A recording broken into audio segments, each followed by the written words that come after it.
So I'm just making one layout.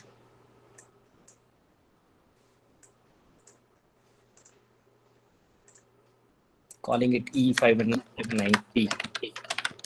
Okay, in future also if it is required. So you have to attach to an existing technology library, and that's XFAB. Which one? HD or okay, this one.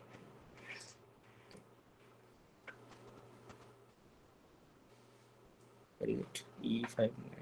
Okay, yeah. So now we are going to have new cell view, which we are going to make the layout, and the name will be, let's say, inverter. Here you can have the I command, which is going to add transistor, which we are going to take it from XFAB. Is it from libs or second last? This one only, right?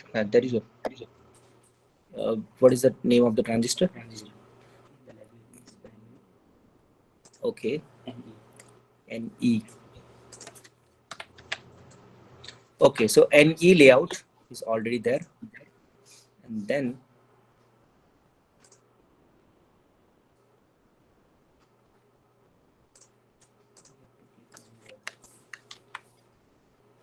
where is the layout? Oh, view, it went to AMS. Okay, that was. So here some length and width are given.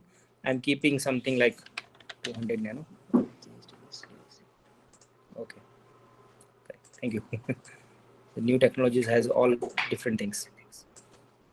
Okay, so now we can hide it and we can keep it here. So now the command is Shift E so that you can see all the different layers.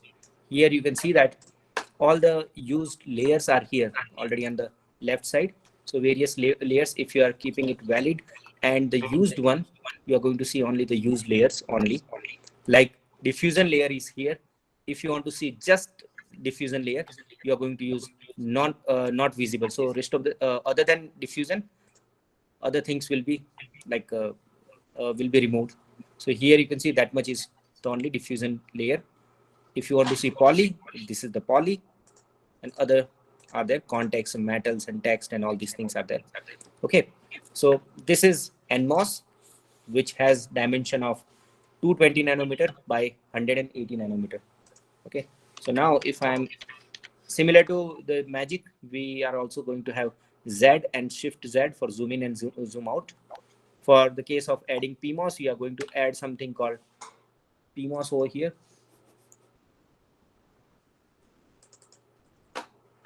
So instead of any, it's P over there, P, right? Okay. And then dimension of that one, I'm keeping device width. I'm going to keep it this one as upper one. Okay. Let's give something called 500 nano. Okay. So here every layer is available. If you want to see which are the layers, you can see that in this. If you want to see where is the NVEL, not visible. So this whole thing is already there in NVEL, so you don't have to do anything. You know, here whole PMOS is made. So PMOS and NMOS are already made there.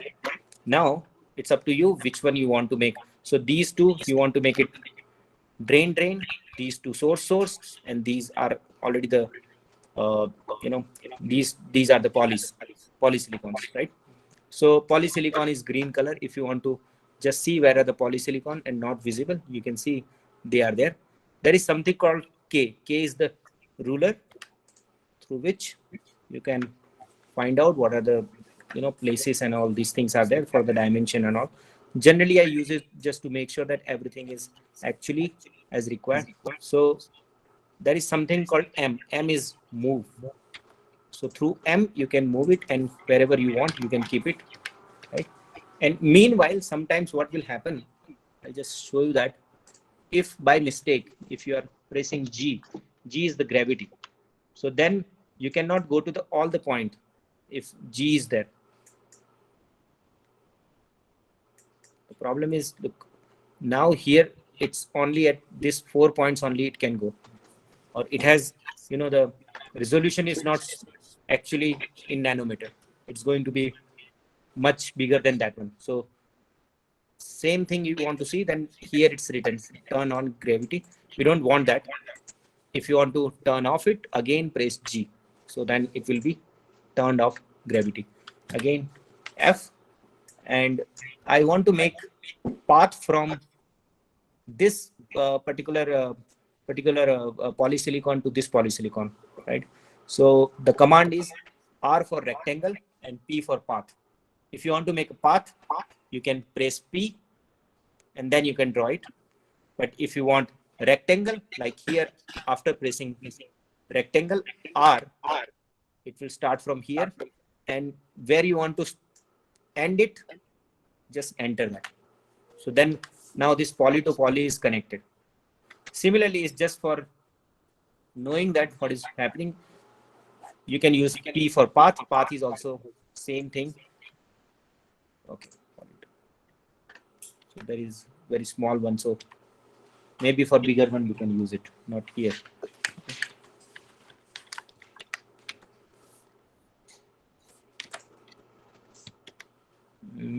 So poly one, and then you can make rectangle.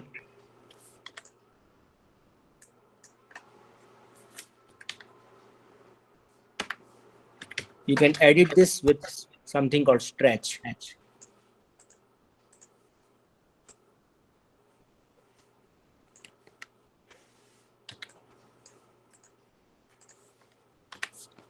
Okay, all these things you can learn is with the practice only. That is the one thing.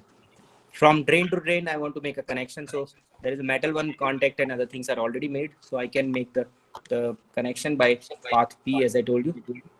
So it will look like this one, but it will overlap something. So I generally use rectangle only. So rectangle from here to here. In metal one, I want metal one. So I'm going to select metal one, and then I'm going to use rectangle. So R, and then, okay.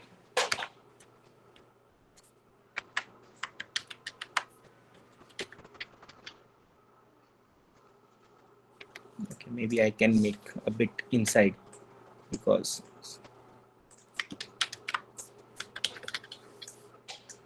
this one also be inside.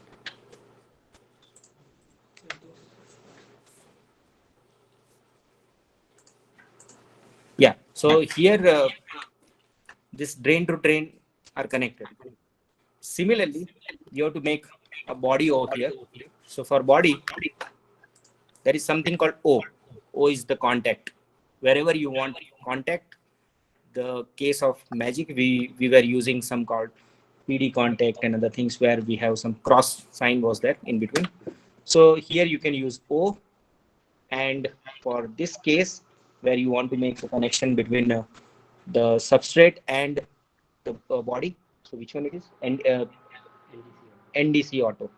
Okay, so that is N diffusion, and then how many number of such kind of contacts do you want? That is the meaning of this one. So let's assume that I'm using 4 cross. Okay, no, 1 cross 4.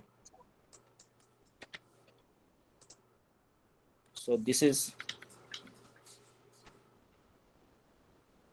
here, right? This is what? This is ND. Okay, there is a problem. This should go up, right? ND is here, and PD is here.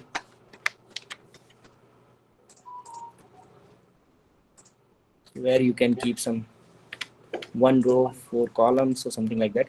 Please do not use 1 cross 1. Have you taken VLSI fabrication? Sudhanshu and Srinivas. Okay. And even Rishiraj, you have done it, right? VLSI technology. Lab, I'm asking lab only. So you should answer it. Why we should not use only one contact? So when we used to get devices, we get multiple devices on the same substrate, because there will be fabrication tolerances. So we do multiple, so that we can have multiple testing. We can get multiple contacts, so that. So if I want to go to metal 1 to metal 2, I'm not going to use only one contact. So like here, if you look at my screen, I have used 4 contacts. Understand? So one contact is not allowed. Okay, there is no thumb rule is written anywhere. Okay, but maybe in future we need some more metals outside from that no, contact. what is like I cannot explain. Maybe what is happening. If you are looking at this, this is actually from the top view. This is not the front view. So if you are making the front view, how the how this all these things look like. The last layer may not be the flat one because you are doing all this oxidation and all these things when you are diffusing, and after doing all these things, the last step of VLSI fabrication, what is that? After everything, so everything is done before packaging. Bonding wire. Before bonding. You are going too far. Still, no, it's still look this profile is not as flat as this one. When you have When the device is ready, we check it. not device is still not ready. The last step is left. What is the last step for making any IC? Okay, I'll give you one option. You know CMP? There is something called chemical metal polisher. Then you should know it. So that's the last step, because when you are doing this, look, this is top view. If you are looking at the front view, it's actually the last one is very irregular shape. It has to be polished one. So when they are doing it, if it is one one contact, but when you are when they are doing all these things, they are doing with some what is that hydrochloric acid and other things, right? I'm not sure about that things, but you can ask maybe your professor who is teaching there. So they are using some kind of acidic things which can each out. If it is one contact, it will go. If there are 2, 3, then stay there and yeah. So we will also learn that there is something called density error. You will see that, and just to save that during the metal polishing and all, we need some sort of in a given area we are going to keep that much percentage of metal in that particular area. So everything has to be uniformly kept so that things won't be removed. So sometimes you might have seen that one IC is working, one IC is not working, even if you are not used it ever. Sometimes such kind of things can happen, and that's why we are checking the same IC again and again. Like we are checking the different ICs for the same functionality. Let's say if he's making ADC, so there are 20 ICs are there, so we are going to check for every 20 IC, and all will have different maybe results. So this is already done. So now maybe you can connect this source to this one. Here you can see that this is also in metal one, and this is also metal one. Just to see that, you can see here, this is the metal one, this is the metal one. So you can connect this metal to that metal with the rectangle R, and you can connect it. And similarly for here,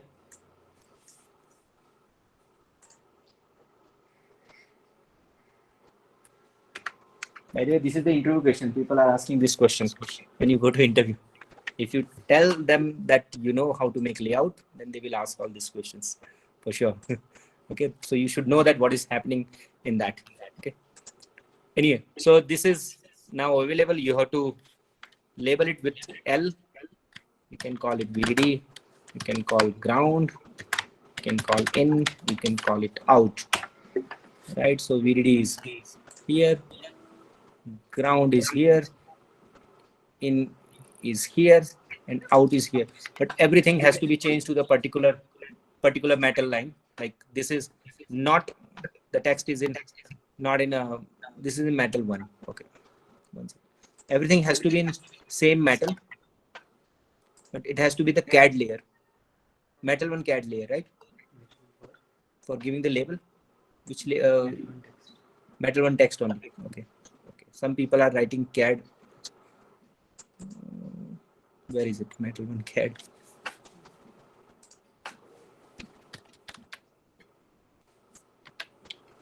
Text, huh? Okay. So you have to change it to metal one text. Note that for your case, it might be different. Okay. For different technology, these names are different. For some technology like 130 nanometer, it's mat1 underscore CAD. Okay, for other technology, you need to find out which are those. So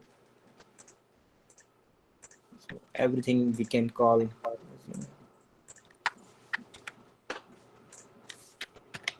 mat1. Okay.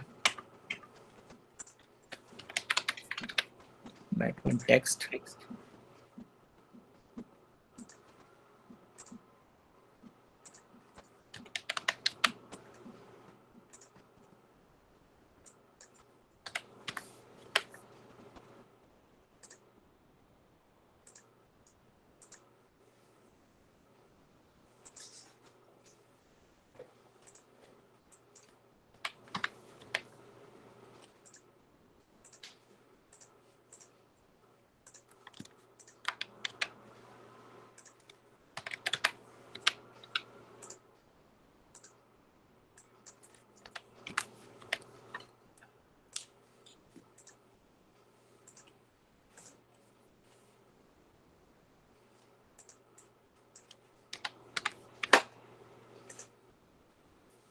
So this way you can adjust the, the size of input, output, all these things. So now there is no problem. But here the only problem here is, look, this context should be in and actually above NVEL, right? So you cannot keep it like this. You need to keep one more NVEL over here.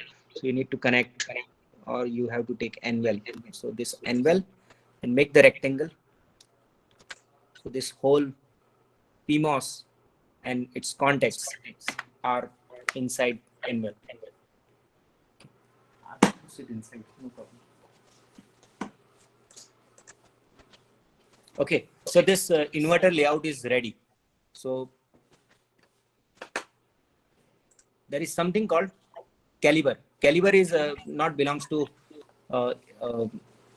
Cadence, but it belongs to Mentor Graphics. So it's a different tool. If you want to use it for our case in Cadence, there is something called Asura you can use. But yeah, Asura is also similar, and I don't say that you should not use Asura or you should only use Calibre. Whatever is available, you can use it. For other like industry people are also using Synopsys tool also they are using. So here various things are written. So you can use NMDRC. So that's a design rule check. So DRC will be opened over here, and in DRC there is some path is given here. This is the run set path. Okay, so whatever is there, you should keep that. There is some problem, format error. Okay, rules have some problem. Okay. So I have one doubt. Huh. So what is the difference between rectangle and path?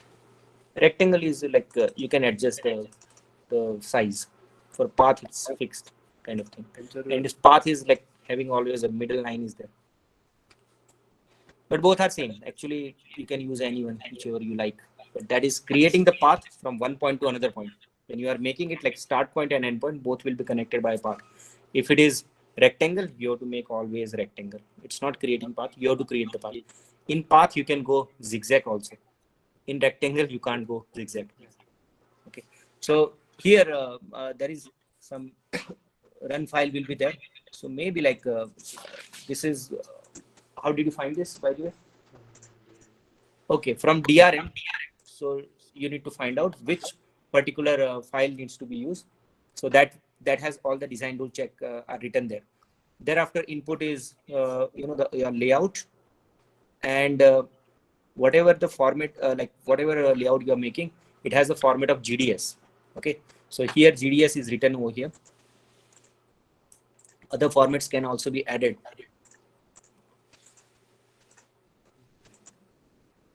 So others are also there, but it's not required right now. You can use GDS2 right now. Okay, and there are others. Rules are also there. If you want to do that, these are the extra options. You can add that. And there are various things are that there. Whether you want to take the DRC hierarchically, or you want to get flat, or maybe different ways are there. Hierarchy and flat are there, where if it is hierarchically, it will treat transistor as transistor. In flat, everything is actually, nothing is transistor. It will be found out by by the tool. Okay, so I generally use flat.